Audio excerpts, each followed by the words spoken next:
നമ്മളെ കയ്യിൽ പഴം ഉണ്ടെങ്കിൽ എളുപ്പത്തിൽ തന്നെ ചെയ്തെടുക്കാൻ പറ്റുന്ന അടിപൊളി റെസിപ്പിയാണ് കേട്ടോ ഇന്ന് ഞാൻ കാണിക്കുന്നത്. അപ്പം വൈകുന്നേരം കുട്ടികളൊക്കെ സ്കൂൾ വിട്ട് വരുന്ന സമയത്ത് നമുക്ക് ഒരു 5 മിനിറ്റ് കൊണ്ട് ചെയ്ത് കൊടുക്കാൻ പറ്റുന്ന നല്ലൊരു ഈസി ആയിട്ടുള്ളൊരു റെസിപ്പിയാണ്. അപ്പോൾ ഇതേപോലത്തെ 2 പഴം ഉണ്ടെങ്കിൽ നമുക്ക് പെട്ടെന്ന് തന്നെ തയ്യാറാക്കട്ടോ. അപ്പോൾ ആദ്യം തന്നെ എനിക്ക് നിങ്ങളോട് പറയാനുള്ളത് എൻ്റെ ലൈക്ക് ബട്ടൺ ഒന്ന് പ്രസ് ചെയ്തേക്കണേ, മറന്നു പോകണ്ടെന്ന് വിചാരിച്ചിട്ടാണ് കേട്ടോ ഞാൻ ആദ്യം തന്നെ പറയുന്നത്. അപ്പോൾ നമ്മളിവിടെ 2 പഴം എടുത്ത് വെച്ചിട്ടുണ്ട്. ഇത് ഏകദേശം ഞാൻ ഉണ്ടാക്കുന്നത് നമ്മൾ ഉണ്ണിയപ്പത്തിൻ്റെ ആ ഒരു ടൈപ്പിലാണ് കേട്ടോ. പക്ഷേ നമ്മളിത് അരിപ്പൊടി ചേർത്തിട്ടല്ല ഉണ്ടാക്കുന്നത്. അപ്പോൾ അതെങ്ങനെയാണ് ചെയ്യുന്നത് നിങ്ങൾക്ക് കാണാം. ആദ്യം തന്നെ നമുക്ക് പഴം ഒന്ന് ഉടച്ചു കൊടുക്കണം. ഇതേപോലെ ഫോർക്ക് വെച്ചിട്ടൊന്ന് ഉടച്ചു കൊടുത്താൽ മതി കേട്ടോ. അപ്പം തന്നെ പെട്ടെന്ന് തന്നെ നമുക്കിത് ഉടഞ്ഞ് കിട്ടും. ഇതിപ്പം പഴുത്ത പഴയാലും കുഴപ്പമില്ല, ഏകദേശം കരിമ്പഴുക്കായാലും കുഴപ്പമൊന്നുമില്ല കേട്ടോ. ഇത് നമ്മളിതിങ്ങനെ ഉടച്ചിട്ടാണല്ലോ ഇടുന്നത്, കുഴപ്പമൊന്നുമില്ല.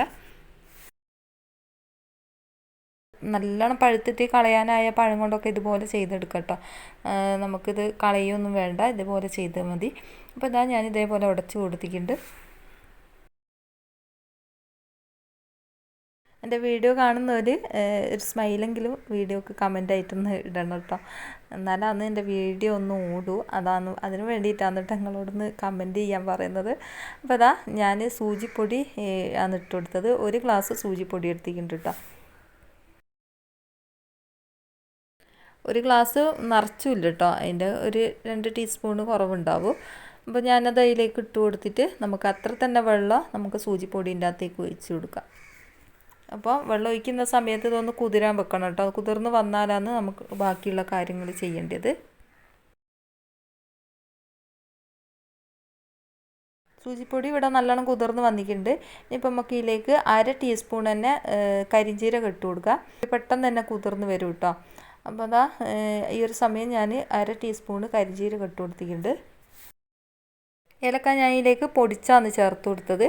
ഇപ്പോൾ ഇതൊന്ന് മിക്സാക്കി കൊടുക്കാം.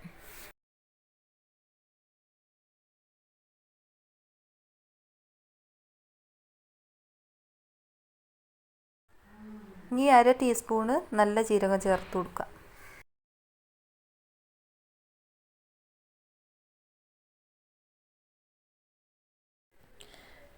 പിന്നെ ഞാൻ ഇതിലേക്ക് മധുരത്തിന് ആവശ്യമായ പഞ്ചസാര ചേർത്ത് കൊടുക്കുന്നുണ്ട്. നിങ്ങൾക്ക് എത്ര മധുരം വേണ്ടിയെന്ന് വെച്ചാൽ അത്രയും ചേർത്ത് കൊടുക്കട്ടോ. ഞാനിപ്പോൾ പാകത്തിനുള്ള മധുരമാണ് ഇട്ടത്. ഒരു 2 ടേബിൾ സ്പൂൺ മധുരം ഞാൻ ഇതിലേക്ക് ചേർത്ത് കൊടുത്തിട്ടുണ്ട്. പിന്നെ മധുരം കൂടി പോകരുത് കേട്ടോ, പഞ്ചസാര കൂടി പോകരുത്. കാരണം എന്താണെന്ന് വെച്ചാൽ നമ്മൾ ഇതിലേക്ക് പഴം ചേർക്കുന്നത് കൊണ്ട് തന്നെ മധുരം നോക്കിയിട്ടാണ് കേട്ടോ ഇടാൻ പാടുള്ളൂ. പിന്നെ മധുരം കൂടിപ്പോവും നമ്മൾ ഇതിലേക്ക് പഴം ചേർത്ത് കഴിഞ്ഞാൽ.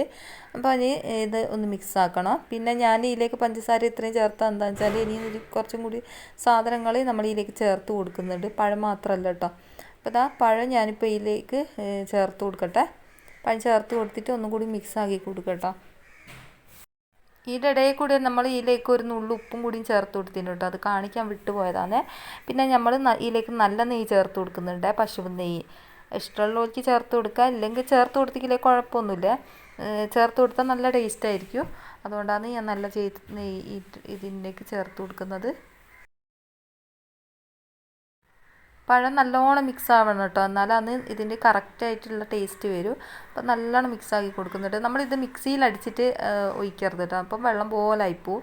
ഇതേപോലെ അവിടെ ഇവിടെയും കടിക്കാനുള്ള ഒരു പാകത്തിനാണ് നമ്മളിപ്പോൾ ഇതെടുക്കുന്നത്. ഇനിയിപ്പം നമുക്ക് ഇതിലേക്ക് ചേർത്ത് കൊടുക്കേണ്ടത് എന്താണെന്ന് വെച്ചാൽ പിന്നെ ഇതിലെ നമ്മളെ ഗോതമ്പ് പൊടിയാണ്. ഗോതമ്പ് പൊടി ചേർത്ത് കൊടുത്തിട്ട് ഇതേപോലെ ഒന്ന് ഇളക്കി കൊടുക്കുക. അപ്പോൾ ഗോതമ്പ് പൊടി ഇത് മാത്രമൊന്നുമല്ല കേട്ടോ ഞാൻ ചേർത്ത് കൊടുക്കുന്നത്, കുറച്ചും കൂടി ഞാൻ ചേർത്ത് കൊടുക്കുന്നുണ്ട്.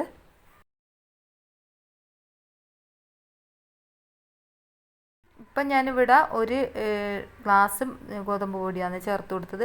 ഇതിപ്പം നമുക്ക് കുഴക്കേണ്ട ആ ഒരു ഏകദേശം ചപ്പാത്തീൻ്റെ മാവ് കുഴക്കുന്നില്ലേ, അതിനേക്കാട്ടും ഒരു ലൂസായിട്ടുള്ള ഒരു പരുവത്തിലാണ് കേട്ടോ നമുക്ക് ഈ ഒരു മാവ് വേണ്ടത്. അപ്പം നമ്മൾ ഇതിലേക്ക് കുറച്ചും കൂടി ഗോതമ്പ് മാവ് ചേർത്ത് കൊടുക്കുന്നുണ്ട്. ഇതിലേക്ക് ഞാൻ കുറച്ച് തേങ്ങാക്കൊത്തും കൂടി ചേർത്ത് കൊടുക്കുന്നുണ്ട് കേട്ടോ. നിങ്ങൾക്ക് വേണമെങ്കിൽ ചേർത്ത് കൊടുത്താൽ മതി. ചേർത്ത് കൊടുത്താൽ നല്ല ടേസ്റ്റ് ആയിരിക്കും. നമ്മളെ ഉണ്ണിയപ്പത്തിൻ്റെ ഒക്കെ ഒരു ടൈപ്പിലുള്ള ഒരു ടേസ്റ്റ് വരും കേട്ടോ. അപ്പോൾ അതാ ഇതും കൂടി ചേർത്ത് കൊടുത്തിട്ട് ഒന്നും കൂടി കുഴച്ചെടുക്കുന്നുണ്ട്. ഈ ഒരു സമയത്താണ് ഞാൻ ഇതിലേക്ക് നല്ല നെയ്യ് ചേർത്ത് കൊടുത്തത്. നല്ല നെയ്യ് ചേർത്ത് കൊടുത്തിട്ട് നല്ലോണം ഒന്ന് മിക്സാക്കി കൊടുക്കുക. നല്ല നെയ്യ് എല്ലാ ഭാഗത്തും എത്തുന്നത് വരെ ഒന്ന് മിക്സാക്കി കൊടുക്കുക കേട്ടോ. എന്നിട്ട് ഇതേപോലെ ഒന്ന് നമ്മളിങ്ങനെ എടുത്തിട്ട് നോക്കുക, ഉരുട്ടാൻ പറ്റുന്ന പാകത്തിലാണെന്ന് നോക്കുക കേട്ടോ. ഉരുട്ടാൻ പറ്റുന്ന പാകത്തിലല്ലെങ്കിൽ കുറച്ചും കൂടി പൊടി നമ്മൾ ഇതിലേക്ക് ഇട്ട് കൊടുക്കുക. അപ്പോൾ ഇത് കുറച്ചും കൂടി ലൂസായിന് കേട്ടോ. കാരണം എന്താണെന്ന് വെച്ചാൽ പഞ്ചസാര ഈ പഴവും കൂടി വന്നതുകൊണ്ട് ഒന്നും കൂടി ലൂസായി വന്നതിന് കേട്ടോ ഈ ഒരു മാവ്.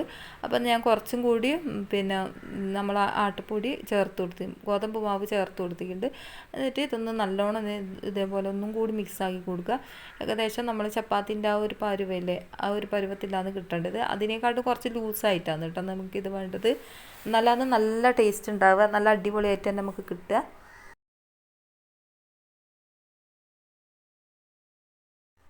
കണ്ടില്ലേ, ചപ്പാത്തിൻ്റെ പരുവത്തിലായി വന്നില്ലേ. ഇനിയിപ്പോൾ നമ്മളിത് കുഴക്കേണ്ട ആവശ്യമില്ല, ഇതേപോലെ തന്നെ ആയി കിട്ടിയാൽ മതി. നല്ലോണം നമ്മൾ പിന്നെ പ്രസ് ചെയ്തൊന്നും കുഴക്കേണ്ട ആവശ്യമില്ല കേട്ടോ, ഒന്ന് കൈ കൊണ്ട് കുഴച്ചെടുത്താൽ മതി. ഇനിയിപ്പോൾ ഇതാ ഏകദേശം നമ്മൾ ചപ്പാത്തിൻ്റെ മാവിനെക്കാട്ടും ഒന്ന് ലൂസായിട്ട് കിട്ടിയിട്ടുണ്ട്. ഇതേപോലെയാണ് കേട്ടോ നമുക്ക് കിട്ടേണ്ടത്. ഇനിയിപ്പോൾ ഇത് നമുക്ക് ഒന്ന് ഉരുളകളാക്കിയെടുക്കാം. ഓരോന്നും ഓരോ ഉരുളകളാക്കിയെടുക്കുക.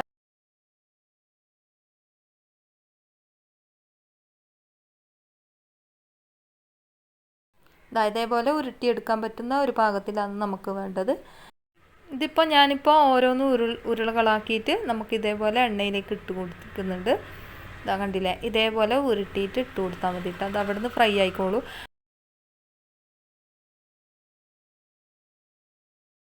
നമ്മൾ തീ കൂട്ടി വെക്കാൻ പാടില്ല കേട്ടോ. തീ കൂട്ടി വെച്ച് കഴിഞ്ഞാൽ ഉൾഭാഗം പെട്ടെന്നും കൂടി വെന്ത് കിട്ടിയില്ല.